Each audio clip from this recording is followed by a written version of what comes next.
Western যারা গোটা পৃথিবীর 800 কোটি মানুষকে দেখিয়ে দিয়েছে, যারা বলেছিল যে হিজাবের নাম করে, যারা বলেছিল হিজাবের নাম করে মুসলিম মহিলাদেরকে ঘরে বন্দি করে রাখার চেষ্টা করা হচ্ছে, আজকে বর্তমান যুগে তারা 800 কোটি মানুষকে দেখিয়ে দিয়েছে যে যারা নারী স্বাধীনতার কথা বলে সেই সব মরলগুলো 7 বছর 8 বছর 10 বছরের ছোট ছোট মেয়েগুলোকে জোর করে ধর্ষণ করেছে। করেছে না করে নাই? শুধু ধর্ষণ করেন নাই, যখন কোনো মেয়ের পেটে তাদের ওরসজাত সন্তান এসছে তখন তার পেটটাকে কেটে দিয়ে সেই গর্ভের সন্তানটাকে বের করে সেটাকে স্যুপ তৈরি করে খেয়েছে। এর থেকে আর নির্লজ্জ কোনো কথা হতে পারে? পারে? পারে? আবার এতে আমাদের দেশের একজনের নাম উঠে চলে এসছে। কার নাম জি? আপনি বলছেন, আপনি ফাঁসবেন, আমি কিন্তু বলিনি।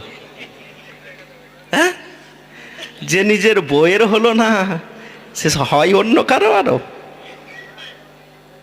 তাই বন্ধু আপনাদেরকে বলতে এসেছি, যারা যারা ইসলামের ওপরে প্রশ্ন তুলো তারা শুনে রেখে দাও।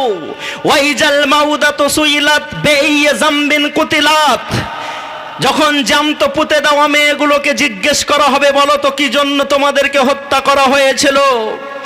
এই আয়াত যখন আসে, সাহাবী আল্লাহ রসুলের সামনে এসে ঘটনা বলেছেন, অনেক হৃদয় বিদারক ঘটনা। আল্লাহ রসুলের চোখ দিয়ে পানি বেরিয়ে গেছে। সাহাবী বলেছেন, আমার মেয়ে ছিল, খুব আব্বা আব্বা করতো, আমাকে খুব ভালোবাসতো। কোনো একদিন সেই মেয়েটাকে আমি নিয়ে গেছি, নিয়ে যাওয়ার পর সেটাকে আমি হত্যা করে দিয়েছি, মেরে দিয়েছি। আল্লাহ রসুল যখন শুনছেন, চোখ দিয়ে এত পানি বেরিয়েছে, দাড়ি ভিজে গেছে। অন্যান্য সাহাবীরা বলেছে, হে সাহাবী, তোমার এই কাহিনী বন্ধ করো, কারণ তুমি রসুলকে কাঁদিয়ে দিয়েছো। আল্লাহ রসুল বলছেন, ওকে বলতে দাও, তো জাহেলিয়াত যুগে করেছে, ওকে হালকা হতে দাও। তারপরে বলুন, যখন ইসলাম এসেছে তখন মহিলাদের সঙ্গে আর ধর্ষণের ঘটনা ঘটেছে? ঘটেছে? ঘটে নাই।